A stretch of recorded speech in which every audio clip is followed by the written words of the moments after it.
Who were the most feared warriors in all of America? You won't find them in the history books. Peoples who resisted centuries of invasion, who made entire empires tremble, that they fought with fire, blood, and pure strategy. Today you will discover the 10 peoples that no one dared to face, the true masters of war in America. Get ready, because this will change everything you thought you knew about history.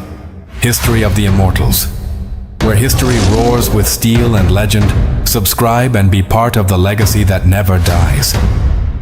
Get ready to discover the warriors who marked the history of America. Indomitable peoples, masters of war and strategy. History never forgot them. Position number 10. The Maya warriors.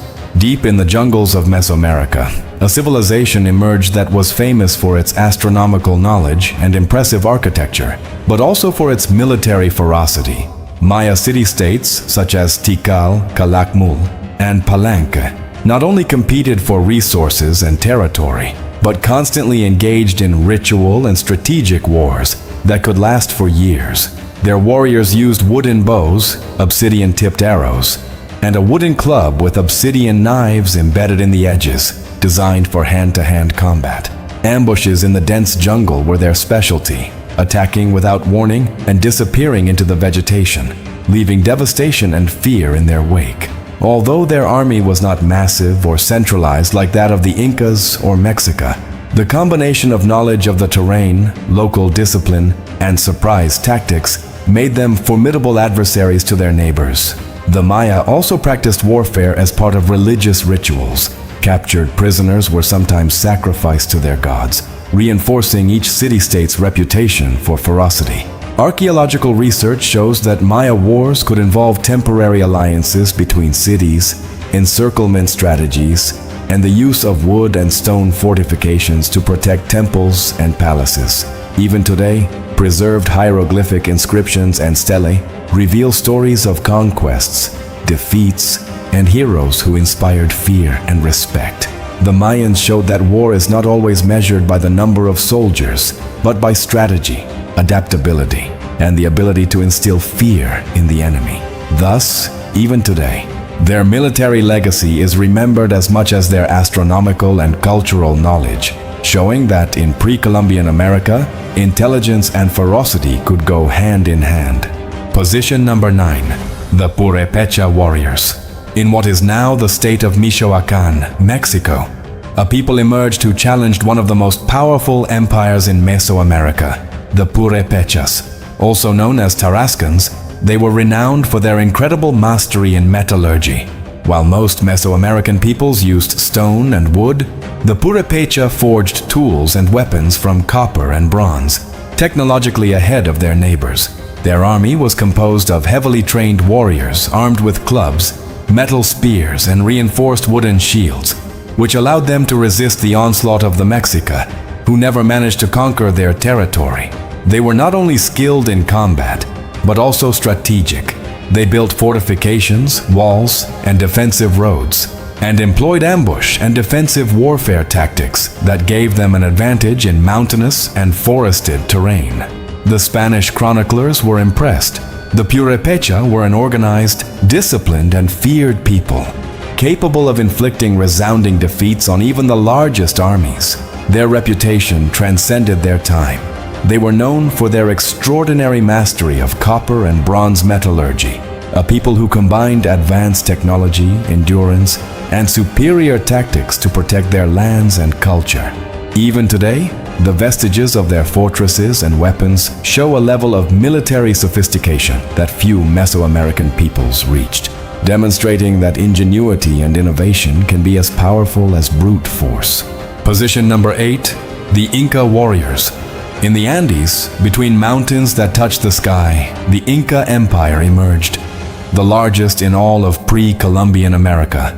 Its power lay not only in its architecture or its impressive network of roads, but in a perfectly organized army, capable of mobilizing tens of thousands of soldiers in abrupt and hostile territories.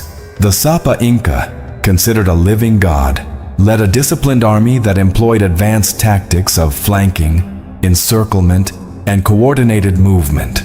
Inca warriors used long spears, slingshots, reinforced clubs, and arrows, and were trained to fight at extreme heights and mountainous terrain, where their enemies easily succumbed. The empire developed an unprecedented system of communication and logistics. The Chasqui, elite runners, transported messages and orders across the 40,000 kilometers of roads that connected the empire, allowing troops to move with impressive speed. In addition, the Incas incorporated conquered peoples into their army, integrating local soldiers and multiplying their strength strategically. This approach not only expanded the empire, but strengthened it internally. The reputation of the Incas was fearsome. Their armies not only crushed resistance, but imposed an order that few dared to challenge. Each victory consolidated the power of the Sapa Inca and left a clear message. Defying the empire meant facing the discipline, strategy, and strength of the mountain itself. Even the bravest warriors of the conquered regions quickly learned that to confront the Incas was to face the military perfection and the most advanced logistics of the time. Position number 7. The Sioux warriors. On the vast plains of North America, the Sioux rose as fearsome warriors and exceptional strategists.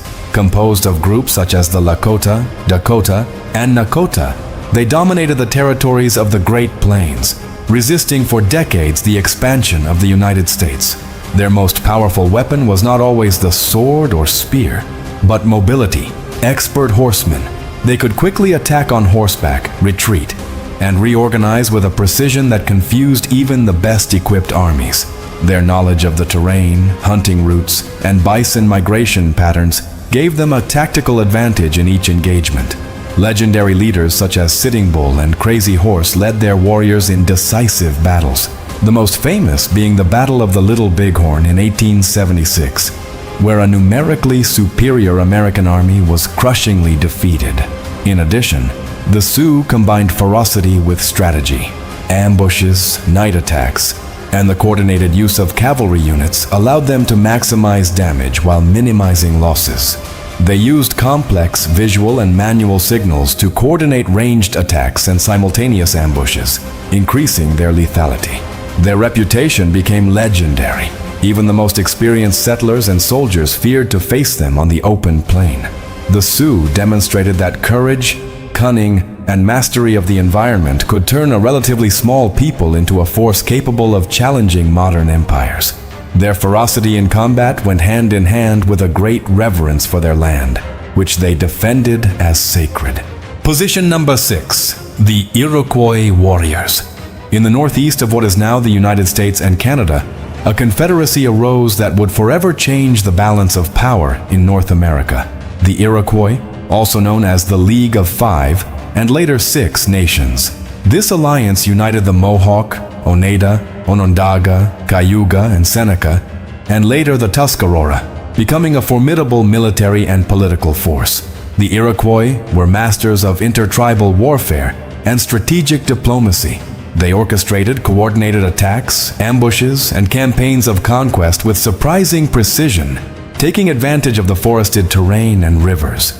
Their ability to organize armies of various nations allowed them to expand their influence and maintain control over extensive territories, dominating trade routes and strategic resources.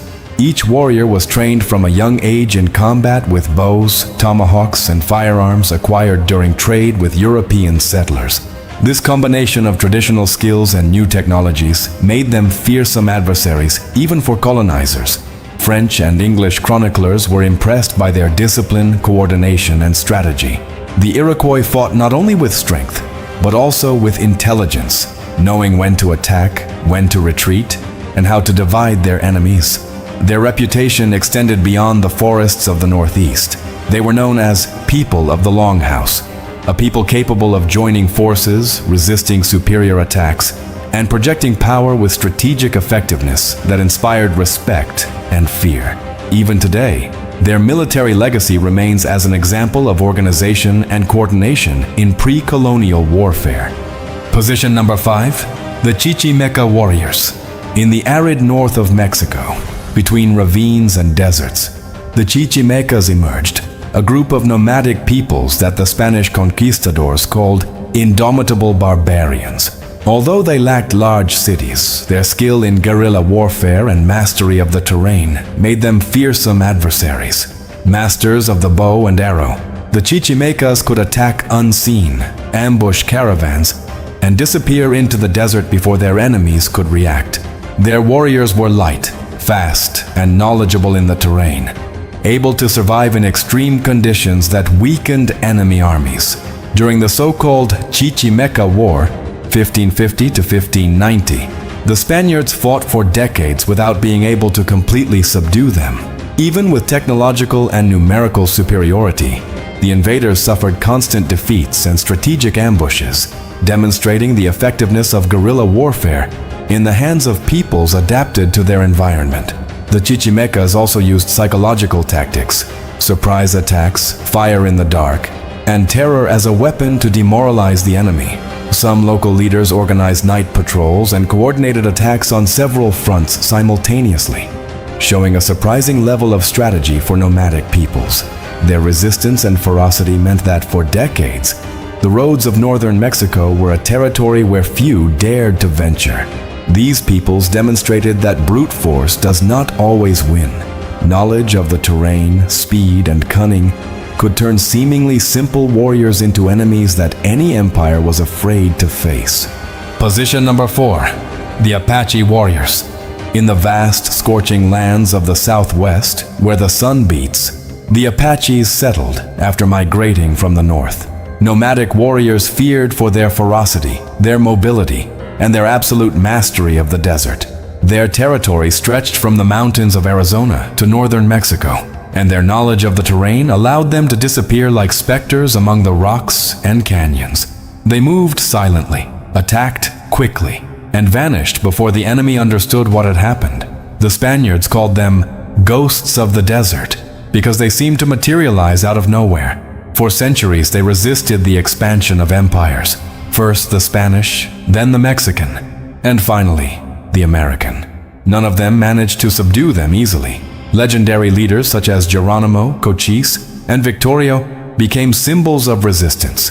They used ambush, sabotage, and deception tactics. They often attacked enemy camps at dawn, when fatigue and confusion were their allies. The Apaches were not only skilled with bow and spears, but also skilled riders. Their adaptation to the use of the horse transformed them into fast and unpredictable forces, capable of traveling great distances and attacking without warning. Their warfare was psychological and spiritual. They believed that each warrior should unite with the spirit of the desert before battle, becoming one with the land itself. In their culture, bravery wasn't just about surviving, but to fight until the enemy remembered their name with fear.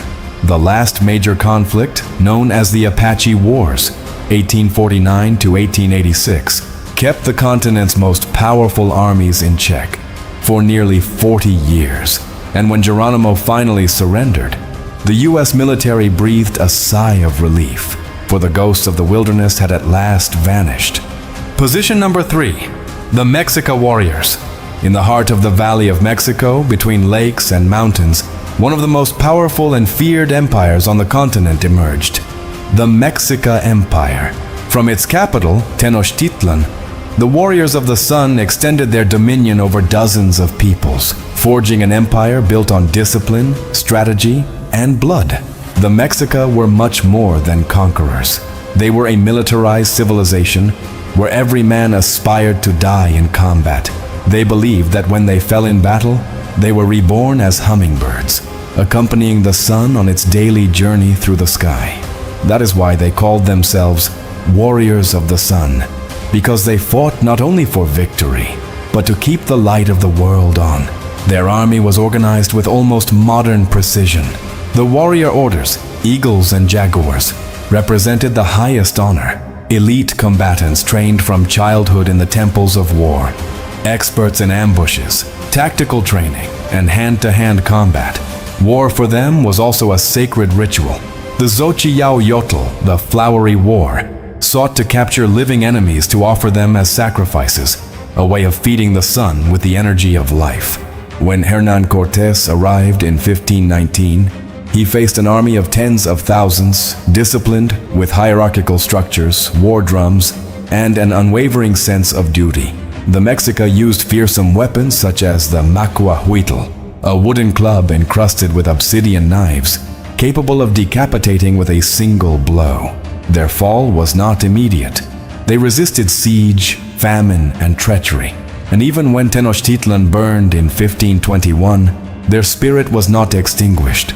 Because the Sun Warriors were not fighting for land or gold, they fought for the balance of the universe. To this day, their legacy is still etched in stone and fire. A culture where war was art, death was honor, and courage a sacred duty. Position number 2, the Comanche warriors. On the vast plains of the southern United States, there arose a people whose skill and ferocity made them legendary, the Comanches. Known as the Lords of the Horse, they dominated the Great Plains during the 18th and 19th centuries, controlling trade routes, strategic territories, and sowing fear among all their neighbors. The arrival of the horse completely transformed their way of warfare. With unparalleled mobility, they could attack hundreds of miles away, retreat, and reorganize before the enemy understood what had happened. Their speed and coordination made them practically invincible. Leaders such as Quanah Parker organized their warriors into highly trained units, capable of ambushes, lightning assaults, and defense of vast territories. They were adept at attrition tactics, attacking enemy weak spots, destroying supplies, and disappearing before retaliation. The Comanches were not only skilled horsemen, but also masters with bow and arrow, spears, and later firearms acquired through trade or looting. This combination of tradition and technological adaptation made them fearsome adversaries even for colonial and American armies. Their reputation transcended borders. The colonists and military called them the scourges of the plains. Their mastery of horses, terrain, and psychological warfare allowed them to endure for more than a century, securing a place in history as one of the most formidable peoples in the Americas. The Comanches demonstrated that war is not won by numbers or brute force alone. Speed, strategy, and coordination could make a small group absolute masters of the plains. Position number 1, the Mapuche warriors. In the forests and mountains of southern Chile and Argentina, there lived a people who became synonymous with resistance, the Mapuches, known by the conquistadors as the indomitables of the end of the world.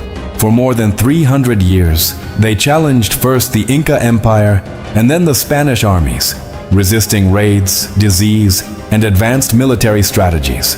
Their strength lay not only in numbers, but in organization, cunning, and constant adaptation. They learned to use the horse to improve mobility, incorporated captured firearms, and developed ambush and guerrilla tactics that turned forests and mountains into death traps for their enemies. Legendary leaders such as Lautaro and Caupolicán led highly trained warriors, capable of facing better equipped and coordinated armies. Each battle was strategic. Lightning strikes, controlled retreat, and surprising counterattacks, demonstrating a lethal combination of intelligence and ferocity. The Mapuche also employed psychological warfare. Their endless endurance and reputation for invincibility demoralized the enemy even before the battle began. The Spaniards and later the Chilean and Argentine armies learned that to face the Mapuches, brute force was not enough. Respect, patience, and adaptation were required. Their legacy lives on. The Mapuche demonstrated that determination, knowledge of the terrain, and the ability to adapt could transform a people into an insurmountable wall. Warriors, strategists, and guardians of their land, the Mapuche continue to be an eternal example of courage and resistance, the true indomitables of the end of the world. If this journey through the most feared warriors of America surprised you, don't forget to like it and comment on which of these peoples impressed you the most. And if you want to continue exploring the history of the most formidable fighters, don't miss our video, Top 10 Most Feared Warriors in History, where you will discover the most fearsome armies of the old continent. Immerse yourself in the legend and be part of the legacy of the immortals.